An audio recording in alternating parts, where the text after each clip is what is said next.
A graça e a paz do Senhor seja sobre a sua vida, sobre a sua família, em nome de Jesus Cristo. Uma ótima noite para todos e todas, e eu espero mesmo, de fato, que você esteja bem.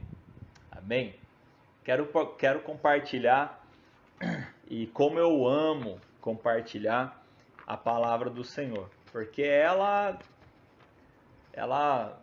me transforma, ela me molda, ela vai me ensinando a cada dia.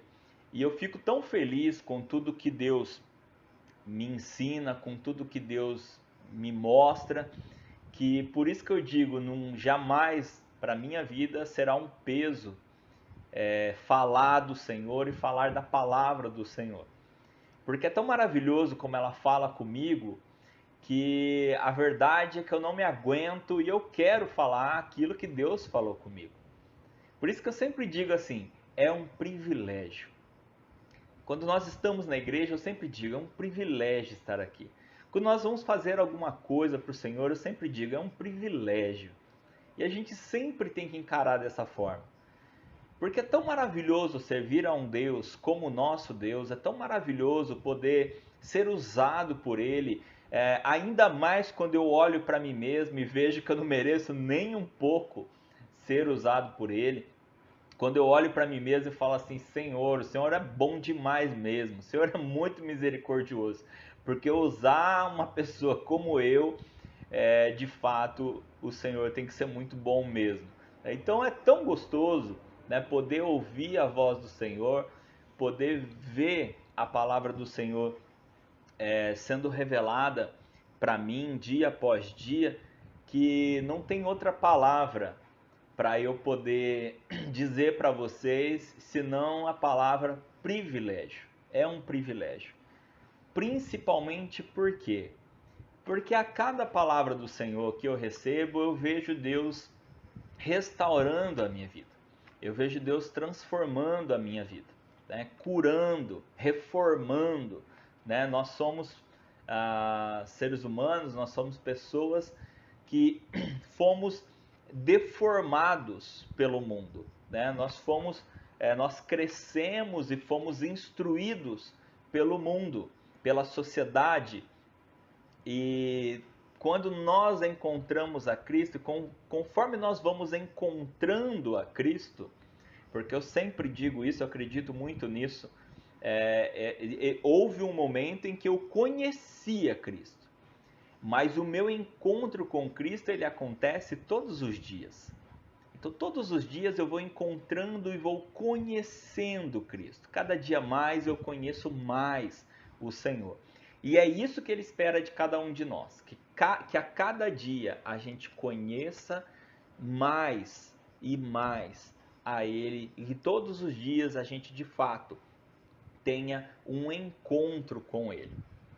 Porque Ele, com isso, Ele vai fazendo com que tudo aquilo que nós aprendemos, né? Tudo aquilo conforme nós fomos criados, moldados pelo mundo, pela sociedade, pela cultura, né? Pelo ambiente que nós vivemos, que nós crescemos, ele vai fazendo com que tudo isso vá sendo transformado na nossa vida. Ele vai deixando o passado para trás e vai nos mostrando um novo caminho, um novo caminho para onde a gente possa andar e de fato ver, perceber, né, que Deus está nesse caminho e que nós estamos trilhando um caminho de excelência. Não excelentes, mas de excelência. Amém? Falando então mais propriamente então a respeito de restaurar, né, de curar, de reformar. A gente olha para o mundo, a gente vê essa pandemia, a gente vê o caos no mundo, seja pela doença propriamente dita ou pelas consequências da pandemia, da doença, e a gente fica pensando assim, nossa, Deus precisa fazer alguma coisa com o mundo, né? E talvez você já tenha dito assim, tudo isso está acontecendo por causa disso, né? Porque o mundo não aceita Cristo, então Deus está fazendo isso para que o mundo reconheça que Deus é o Senhor, né? Eu imagino que talvez você mesmo já tenha dito isso, ou no mínimo você já ouviu alguém dizendo isso. Bom, vamos lá. Não estou dizendo que esteja errado, mas nós, como igreja, e eu acredito que todos que estão aqui comigo hoje são igreja, né? E se veem como a igreja de Cristo, nós precisamos entender algumas coisas. E a palavra de Deus é que nos ensina, a palavra de Deus é que nos revela. E aí eu quero te convidar a abrir a palavra no livro de 2 Crônicas. Livro de 2 Crônicas, no capítulo 7, no versículo 14. 2 Crônicas, capítulo 7, versículo 14.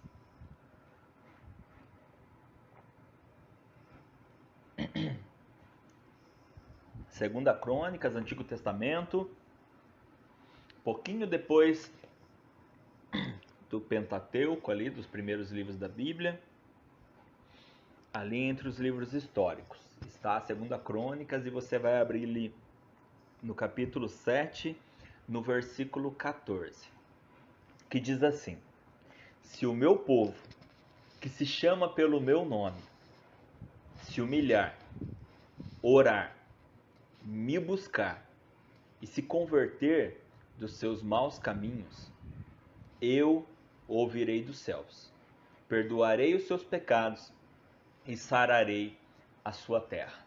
Bom, uma das coisas que as pessoas mais estão orando e buscando e pedindo é que Deus sare a terra.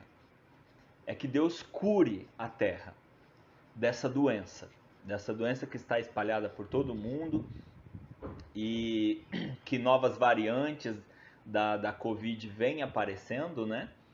Então, muitas pessoas estão, obviamente, com razão, preocupadas e têm pedido a Deus para que Deus cure o mundo, para que Deus sare a terra, como nós acabamos de ler nesse texto. Mas existe algo que nós precisamos perceber nesse texto, que é o seguinte: ele diz assim: se o meu povo, que se chama pelo meu nome, se humilhar, orar, se converter dos seus maus caminhos, me buscar. Vou até repetir na ordem certa. Se o meu povo, que se chama pelo meu nome, se humilhar, orar, me buscar e se converter dos seus maus caminhos, então eu ouvirei. Percebeu?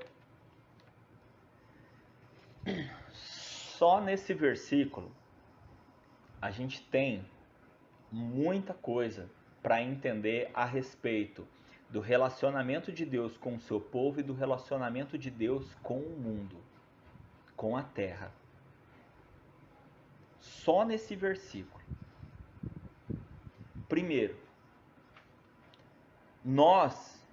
eu digo nós porque eu sei que muitos cristãos já disseram isso.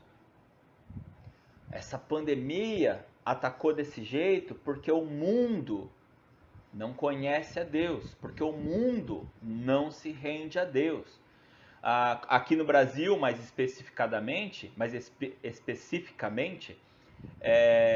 se falou muito. Essa pandemia atacou o Brasil desse jeito por causa do Carnaval de 2020. Muitas pessoas falaram isso. Como se Deus estivesse castigando o mundo por conta daquilo que o mundo está fazendo. Bom, vamos entender com esse versículo que nós acabamos de ler, como eu disse para vocês, como funciona o relacionamento de Deus com o seu povo e com a terra, com o mundo.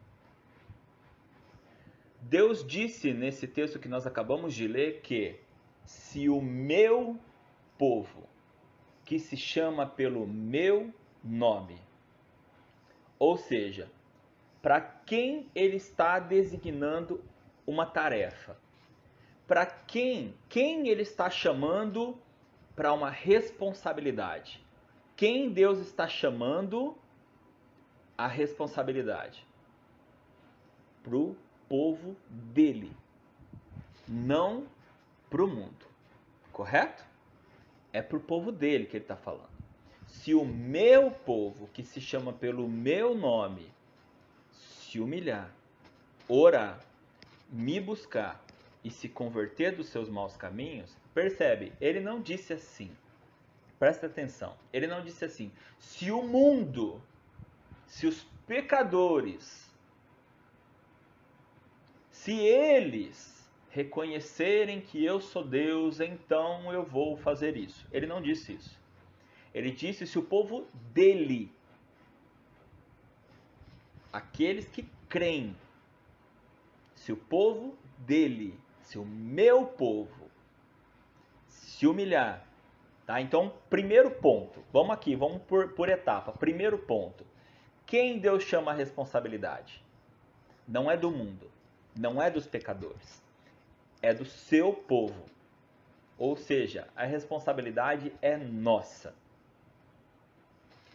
E o que ele fala? O que nós devemos fazer? Se nós, o povo de Deus, nos humilharmos, orarmos, buscarmos e nos convertermos do nosso mau caminho. Presta atenção. Nós muitas vezes falamos ou ouvimos pessoas dizendo: agora vocês que fizeram isso vão pagar pelo que vocês fizeram. Não. Deus está dizendo para nós, o seu povo, nos humilharmos. Ele não está dizendo que vai humilhar os pecadores. Ele está dizendo para nós, o seu povo, nos humilharmos perante ele. E aí ele diz: se humilhar, orar, buscar a Deus e se converter dos seus maus caminhos. Presta atenção. Os cristãos muitas vezes acusam as pessoas do mundo pela forma com que eles vivem, dizendo que o que nós passamos, nós estamos vivendo a consequência do que eles fazem. Quando na verdade a Bíblia diz que Deus sempre vai estar do lado daquele que permanece fiel a Deus, ou seja, Deus sempre vai estar do lado do seu povo, protegendo o seu povo, cuidando do seu povo. Então o direcionamento da palavra é também para o seu povo. Por isso ele diz: se o meu povo, que se chama pelo meu nome, se humilhar, orar, me buscar e se converter do seu mau caminho, então eu ouvirei. Só então eu ouvirei. Muitas vezes nós estamos focados em direcionar a culpa para as outras pessoas. Eu não estou dizendo que nós somos os culpados, mas o que eu estou dizendo é que o Senhor está chamando a cada um de nós para a responsabilidade de que as coisas sejam transformadas. Ele chama para nós. Por que para nós, pastor? Que culpa que nós temos? Bom, nós temos parte de culpa, sim. Primeiro, de olhar para o outro e não olhar para dentro de nós mesmos. Mateus capítulo 7, versículo 1 a versículo 5 diz assim: não julguem para que vocês não sejam julgados, pois com o critério com que vocês julgarem, vocês serão julgados. E com a medida que vocês tiverem medido, vocês também serão medidos. Porque você vê o cisco no olho do seu irmão, mas não repara na trave que está no seu próprio olho? Ou como você dirá a seu irmão: deixe que eu tire o cisco do seu olho, quando você tem uma trave no seu próprio olho? Hipócrita! Tire primeiro a trave do seu olho, então você verá claramente para tirar o cisco do olho do seu irmão. Eu quero juntar esses dois textos, um lá do Antigo Testamento e um lá do Novo Testamento, né? Pegando esse texto de Mateus, onde Cristo, quem está falando isso aqui é Jesus, foi Cristo que disse isso daqui. E se vocês reparam em todas as mensagens, em algum momento eu vou chegar em Cristo. Eu posso ir no Antigo Testamento ou no Novo Testamento, mas Cristo tem que ser a chave. Ele é a chave para tudo. Ele sempre vai ser a chave para tudo. E aqui Cristo ele está dizendo, pare de olhar para o outro e olhe para dentro de si mesmo. Porque as coisas não mudam porque você não muda. Quando você mudar, as coisas vão mudar. Quando você se converter de verdade, aquele que você chama de perdido, ele pode se converter através da tua real conversão. Que é o que Cristo está dizendo. Em outras palavras, ele podia estar dizendo, quando você se humilhar e orar e buscar e se converter dos seus maus caminhos, ou seja, quando você tiver uma conversão real e completa, o Senhor vai te ouvir, Ele vai ver a tua situação e Ele vai te atender. Uma coisa que eu já tenho dito desde o ano passado, Deus está permitindo essa pandemia. Eu nunca disse que Ele fez a pandemia e nem vou dizer, a não ser que Ele me diga que Ele fez. Mas o fato é, o que nós cremos? O que é bíblico e nós cremos? Que Deus, tudo é permissão de Deus. Nem tudo que acontece é vontade de Deus, mas tudo que acontece teve a permissão de Deus. Então, o que nós podemos dizer, sim, claramente, Deus está permitindo essa pandemia. Agora, o que eu vejo claramente é que essa pandemia, ela não está aí para que o mundo veja que Deus é o Senhor. Na verdade, essa pandemia está aí para que a igreja veja que Deus é o Senhor. Por que não o mundo, pastor? Porque o mundo não crê, gente. O mundo não crê, então o mundo não vai ver o que ele não crê. Quem tem que ver isso é quem crê. Somos nós. Nós temos que ver isso. Nós que já cremos, nós que já conhecemos a palavra, nós. Somos nós que estamos sendo chamados para nos humilharmos, orarmos, buscarmos e nos convertermos dos nossos maus caminhos. Olharmos para dentro de nós mesmos e vermos os nossos pecados, não o pecado do carnaval. Porque, gente, uma coisa, eu vou falar já faz mais de um ano isso, e eu vou falar só agora.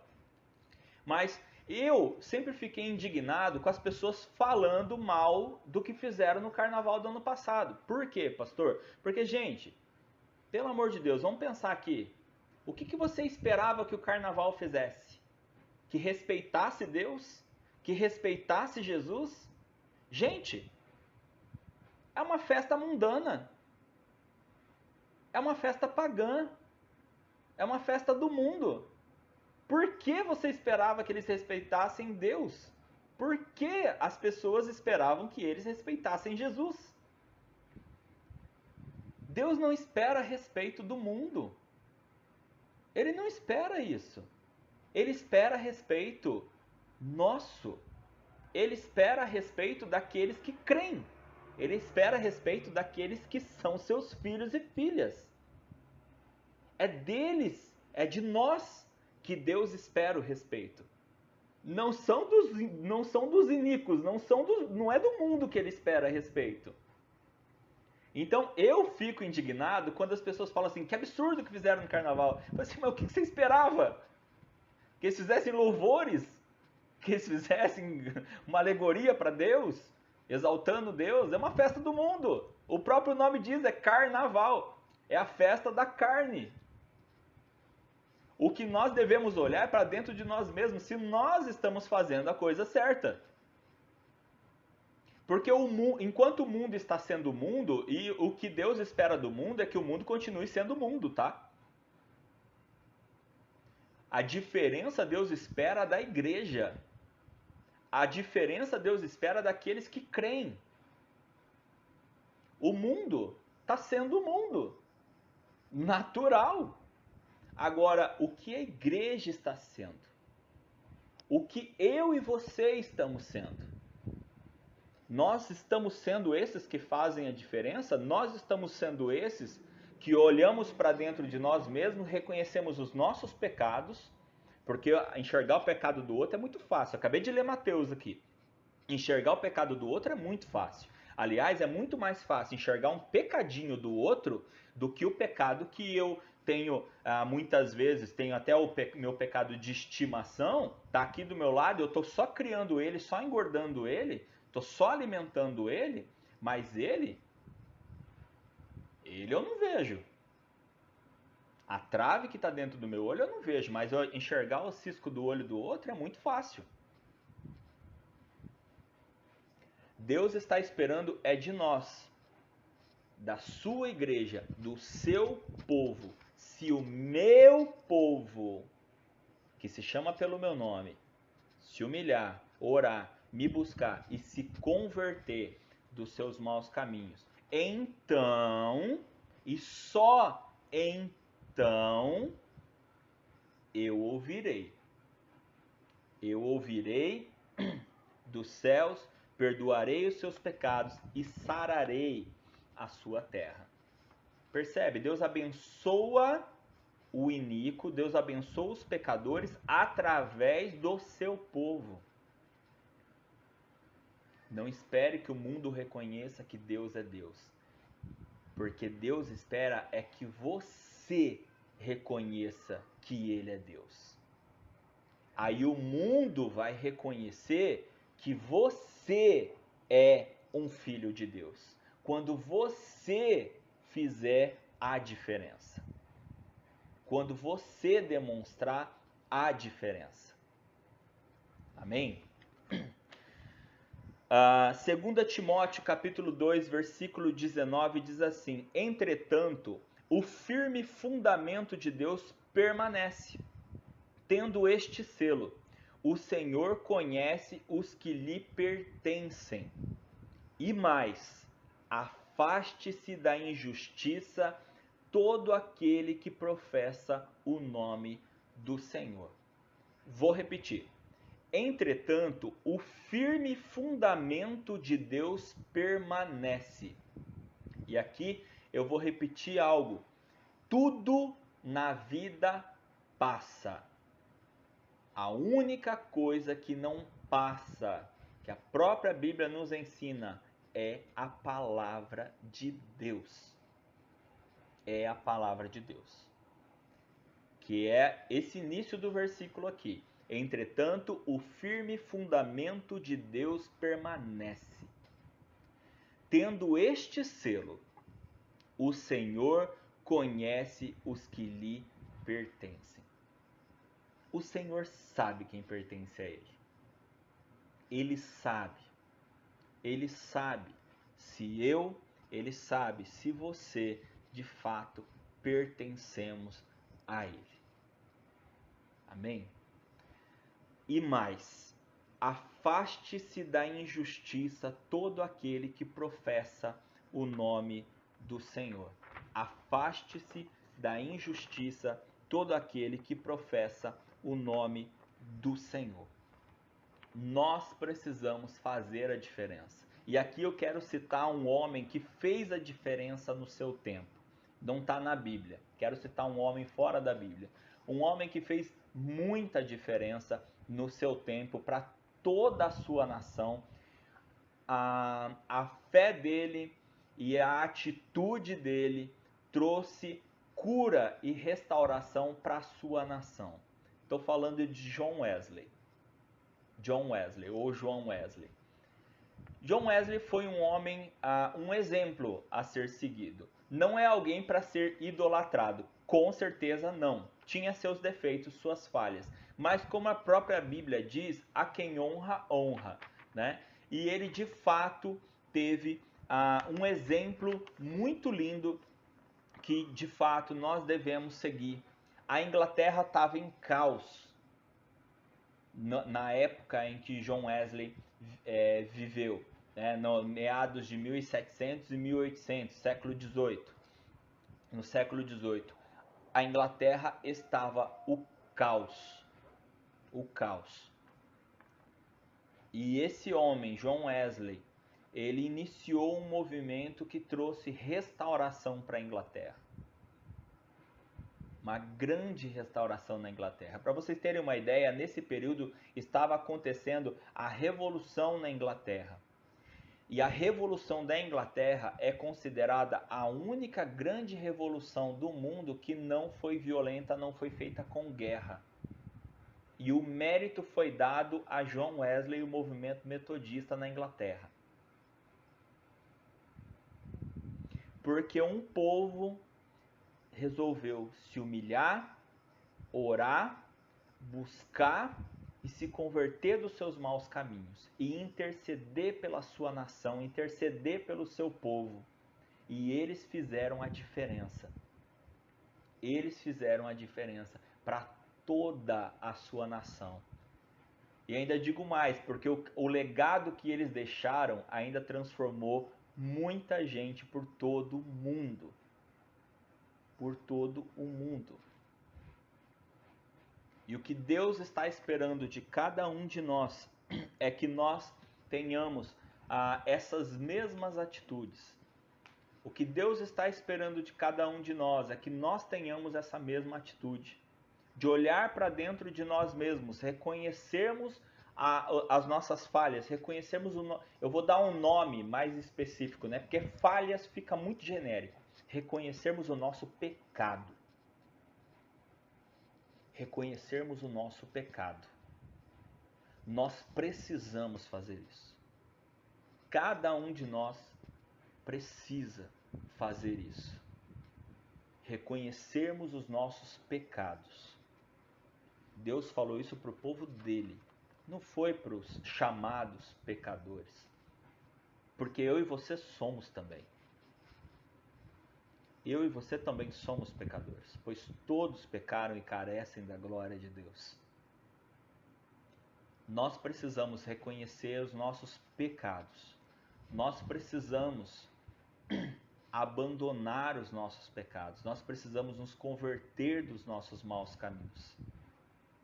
Nós precisamos buscar uma vida de santidade, que era o foco de John Wesley e de todas as pessoas que conviviam com ele, assim como era o foco de Cristo e das pessoas que andaram mais intimamente com ele.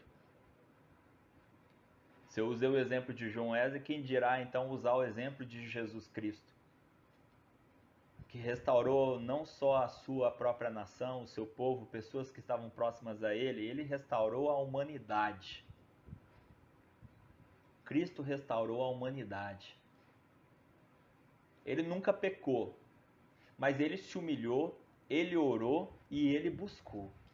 A única coisa que ele não precisou fazer foi se converter dos seus maus caminhos, porque ele não tinha. Mas as outras 3 coisas que estão escritas ali, até Cristo fez. Imagina eu e você. Se humilhar, orar, buscar. E para nós ainda nos convertermos dos nossos maus caminhos. Nós queremos a cura para o mundo. Com certeza nós queremos. Mas entenda uma coisa. Primeiro ela tem que vir para a gente. Não estou falando da cura do Covid. Eu estou falando da cura do pecado. Não adianta nós pedirmos uma cura para o mundo se ela primeiro não vier em nós. Não adianta a gente pedir uma restauração para o mundo se primeiro nós não formos restaurados. Não adianta a gente pedir uma transformação para o mundo se primeiro nós não formos transformados. Um texto que eu amo de paixão, eu repito ele muitas vezes. Romanos capítulo 12, versículo 2. Não vos conformeis com este mundo, mas transformai-vos através da renovação da vossa mente, para que experimentais qual seja a boa, perfeita e agradável vontade de Deus. Não se conforme com o mundo. Ou, em outras palavras, não é para você não se conformar com as coisas que acontecem no mundo. Não é isso, gente. Não se conformar com o mundo significa não se molde ao mundo.